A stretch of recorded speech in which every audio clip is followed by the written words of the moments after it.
Because of its charismatic bittersweet aroma, tarragon is a frequently used culinary herb, especially in French cuisine. Its unique taste is extremely popular. It's a little known fact that besides being delicious, tarragon has other beneficial effects that will surprise you. The delicate plant loves nutritious, rich soil and a place in the sun. Actually, our farmer told us that tarragon herb plants should be grown in areas receiving full sun. It doesn't feel particularly comfortable in damp, cold places. If the herb is grown in a pot, it should enjoy at least 5 hours of sunlight a day. Once rooted, the tarragon is a loyal resident.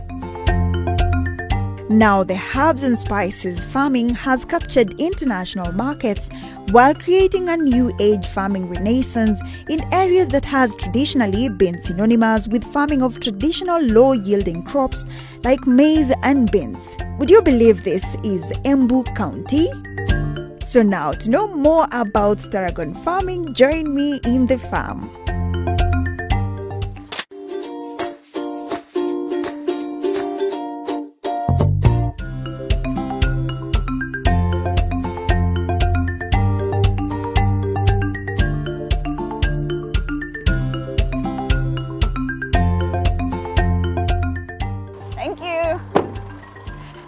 Hello and welcome to yet another exciting episode of Kilimo na Biashara. Remember, this is a show that brings you different types of farming methods and all emerging trends in the agribusiness world. Well, herbs and spices could come from different types of a plant, either from the roots or the leaves, and mainly used for spices and aroma for your food. Not forgetting, can also be used for all the medicinal functions. Well, today we are in Mbeere South in a farm called Jagannath Growers, and they have various types of herbs. So today we want to explore tarragon herb. So let's join them and see what they have in this farm. Let's go.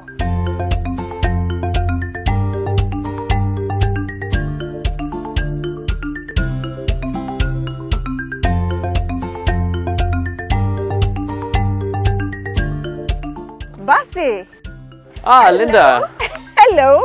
How are you? I'm good. This place is pretty far. Yeah. What? When I was driving down here, I saw the farm is so beautiful. Yeah, thank you. So what's happening behind you?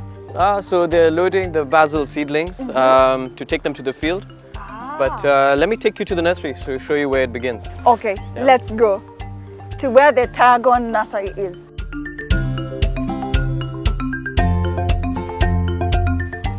So this is the propagation? Yeah, propagation. Welcome. Okay, thank you. It's big. And which herb is this? So this is basil. As I had explained, basil is the biggest proportion of what we grow on this farm. It's about 70% of our production, our propagation is basil. And why so? Herbs are grown in a basket. So basil usually is 70% of the basket, and everything else is grown in proportion, like the mint and the tarragon and the oregano in smaller proportions to the basil. So it has to be there. It's the king of the herbs. Ooh! Yeah. And what is tarragon? Tarragon is somewhere between the prince and the queen. Ooh! Yeah. A mix of both. Yeah, okay. Somewhere in the middle. Let's go meet the prince.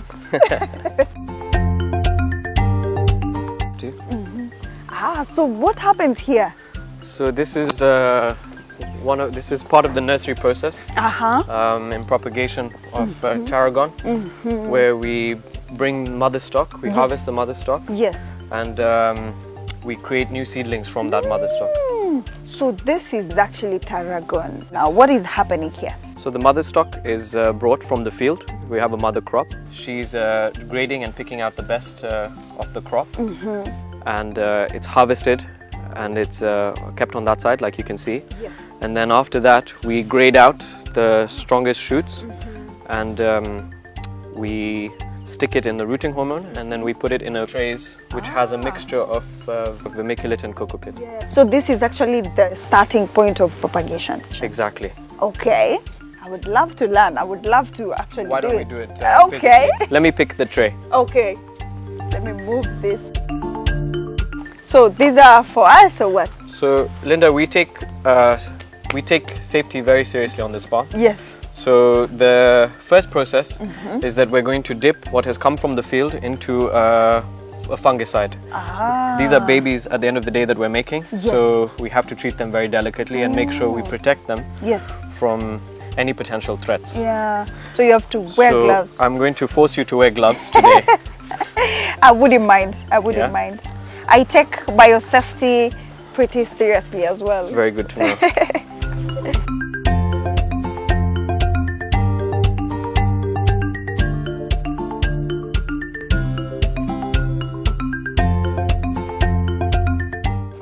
Now I'm good to go. I can see you've done this before. Yes, I've done this severally in many farms. So what do I do next? So we want to take some of this, some of the mother crop. So we take it and we just dip the bottom. And we put it inside. Dip it in the fungicide. That will actually kill all the. Exactly. So okay. you want to try? I pick some more. Yes.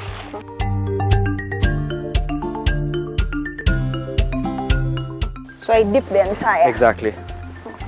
Perfect. You're a natural. Ooh.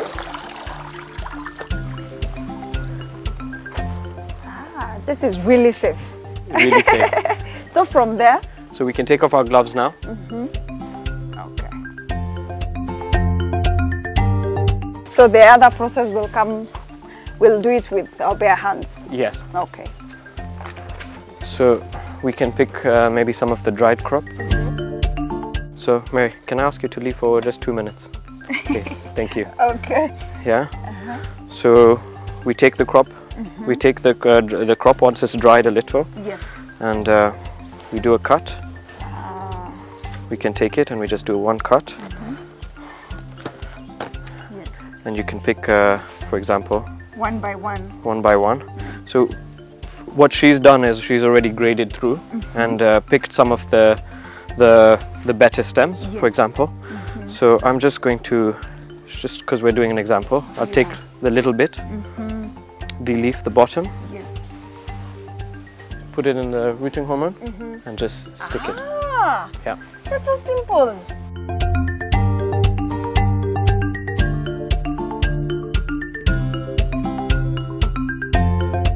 So what's the hardest part about growing tarragon?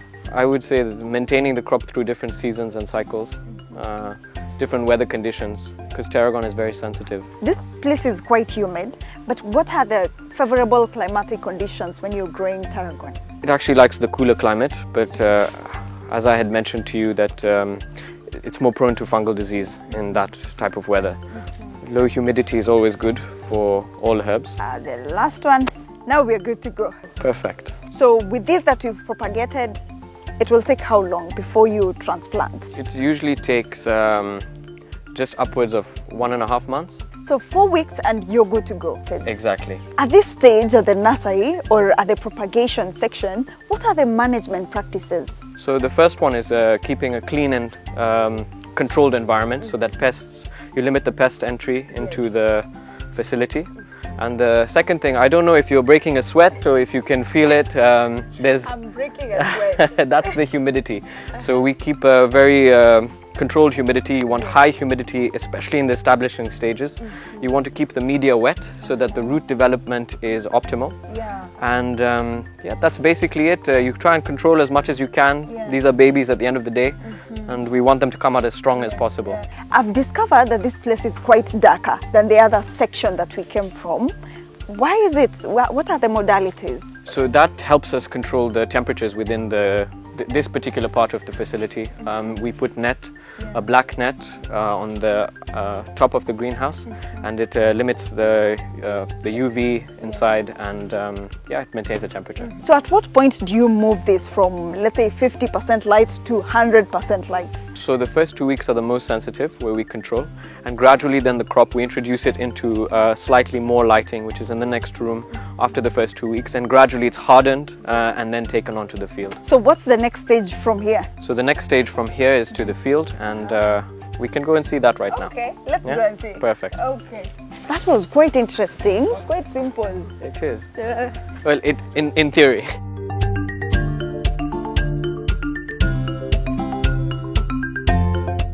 So this is where we have the hardened cuttings. So this is what now goes onto the field to get planted.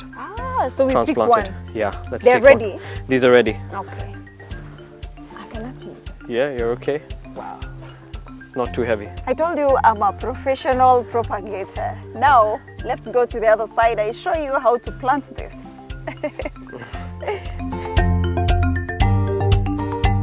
So on the other side, what's happening? So we are weeding to get rid of any competition for the young crop. Especially at this time, it's crucial. Yes. Because we don't want it to compete for feeding. Yeah, and I see on the other side there are some that you've mulched.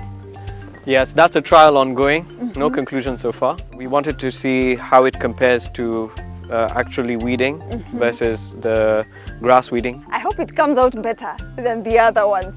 I'll keep you posted. Now, where do we start? I'm going to show you one, how we plant what we brought from the nursery. We're just going to plant a few. Okay. I'll show you how to measure, and this is going to be your tool. Okay. Your planting tool. On farms we work with what we have. So how many centimeters from each other? We're going to go according to the drip. This drip is a 20 centimeter drip. Yes. And we're planting at approximately 8 centimeters. So at about half the drip, you just poke a hole, and then we want to delicately remove the seedling and plant it within the hole. So I'll show you one. Okay, show me. If you could just hand me the tray.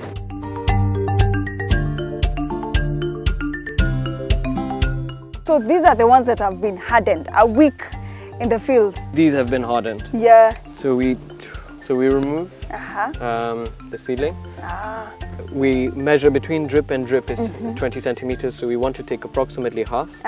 Like 10. Yeah. You just dig. Put it until.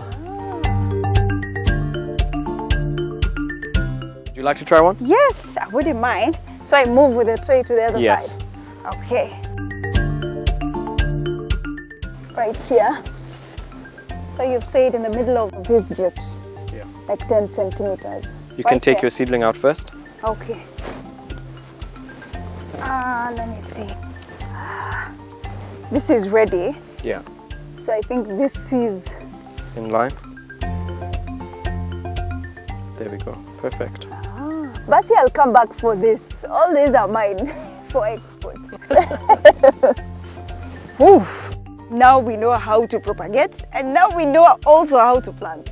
What's the next stage? So we're going to go to a mature block where we're going to see what stage we harvest the crop at.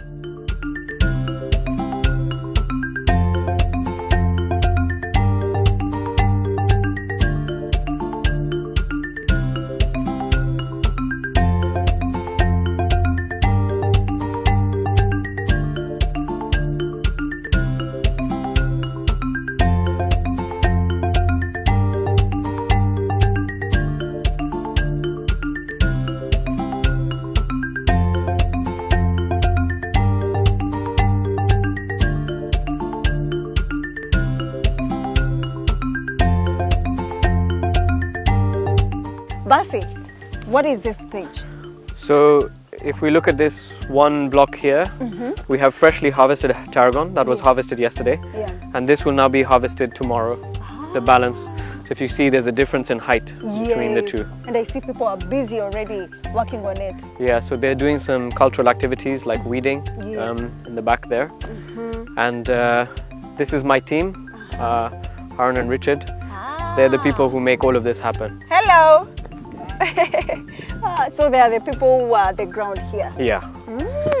That is really nice. But at this stage, at this harvesting stage, before you start to harvest, now I'd love to know how you began, because this is a huge tract of land and it's in the middle of nowhere. So my wife found the land.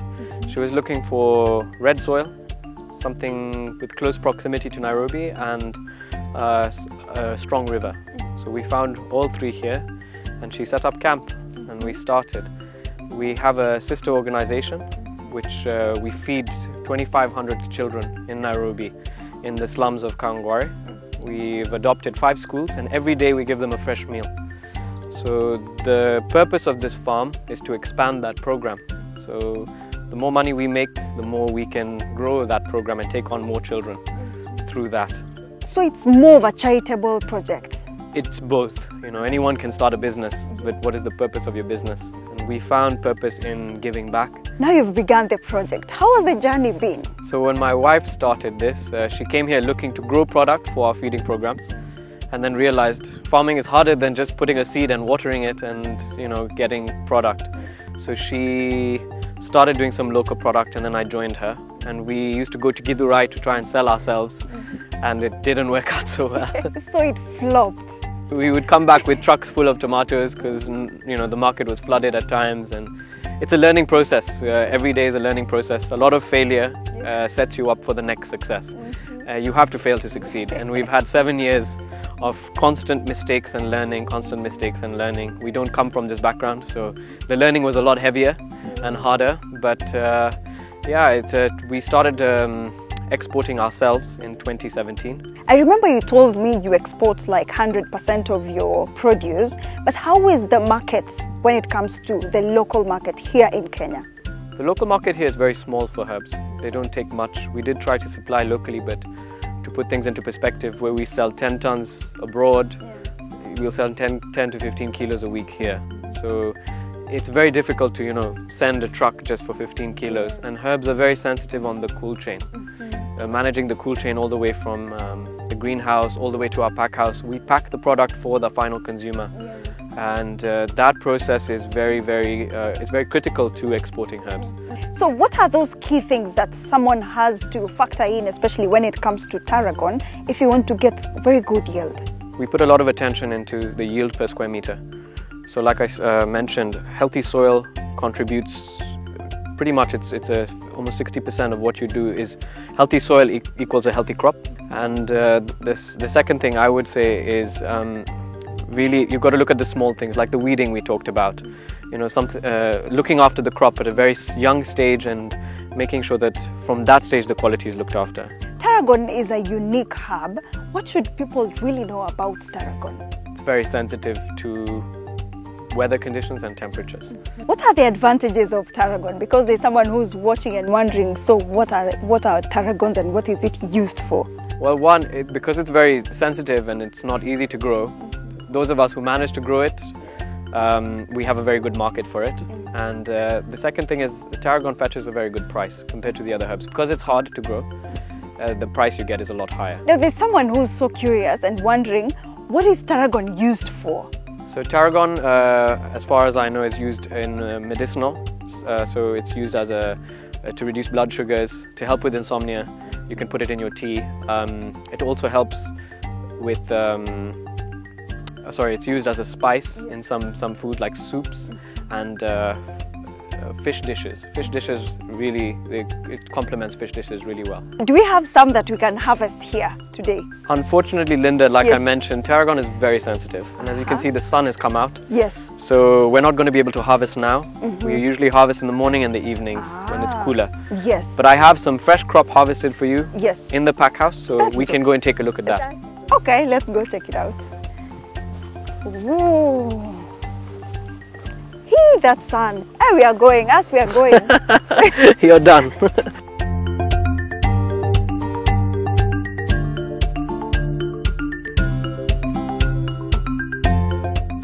So what happens here? So this is our packing facility and processing and packing. Yes. So everything that comes from the field comes into the pack house. Yes. Where it's graded, assessed for quality, and only the best of the best is packed and sent out for export. Okay. Yeah. We can Unfortunately, proceed. you'll have to get changed and dressed in the proper attire. You have an overall. I think I'm going to It's not enough. It's not enough. Yeah. Okay, what can we wear? So no, we will start with your hair. Okay. First, we wash our hands. Okay. First, we wash our hands.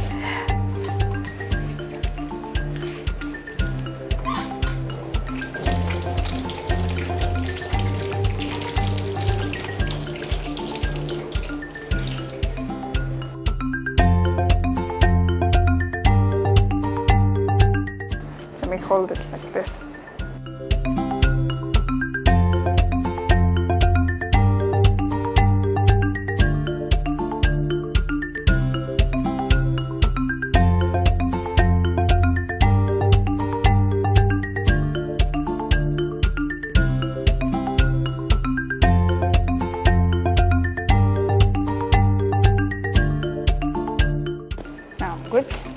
What else?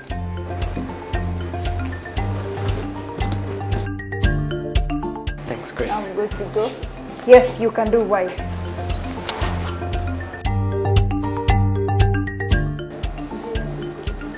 Now we are good to go? We're good to go. Okay. Welcome. Thank you.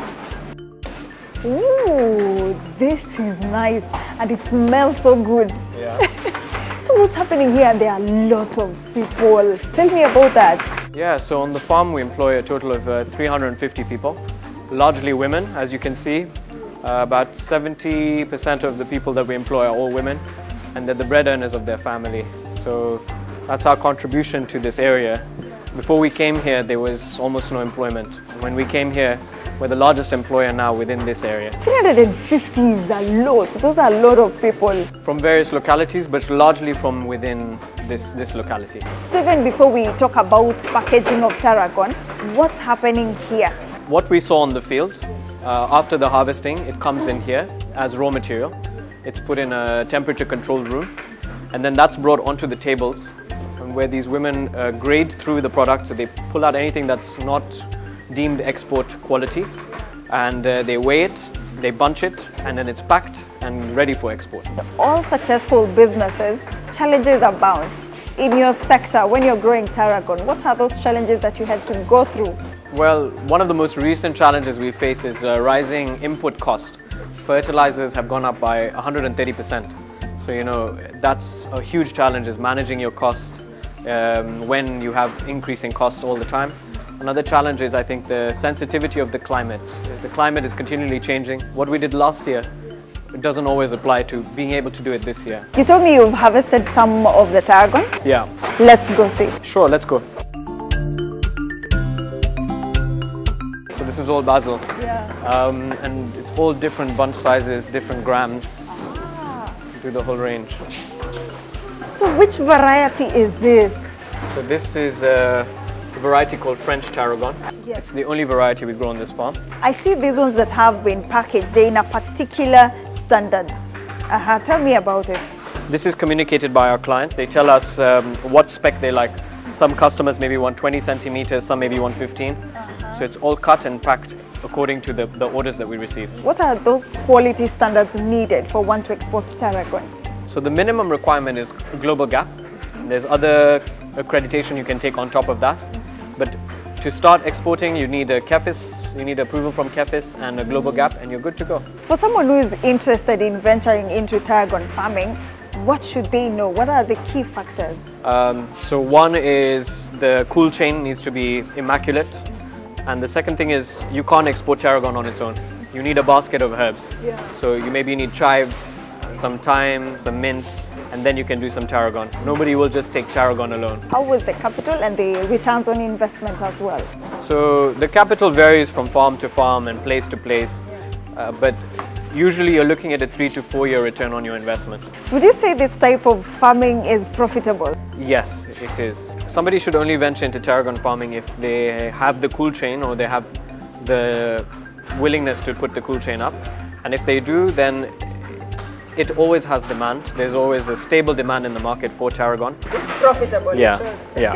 Okay, now you can show me how to package. Where are these ones going to? So this is for a UK customer. It's mostly going for food services and hotels. And how it's packaged is they'll put all of this together, and then this will all go into the blue liner bag.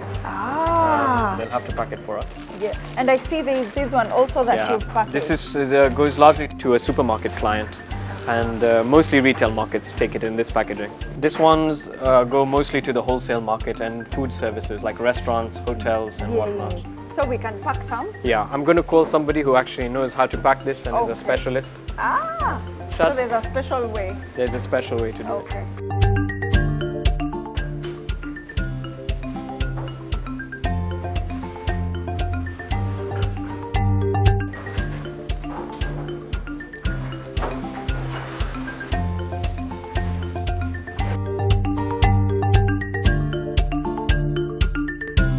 Thank you. You can give it to put in the box. Thank you. Thank you so much. So I hold it nicely. Yeah. And now just slip it in. Put it here. Just slip it in. without pressure. Yeah, like that. They are very, very delicate. Very delicate. Wow. Now this is ready for the UK market.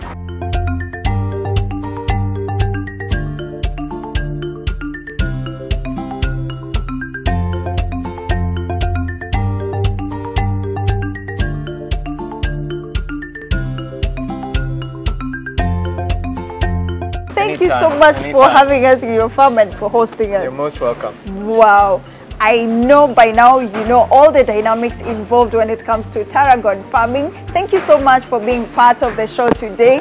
I hope you've learned all the nitty-gritties from what you can make from tarragon and everything else. My name is Linda Koskei. Until next time, thank you.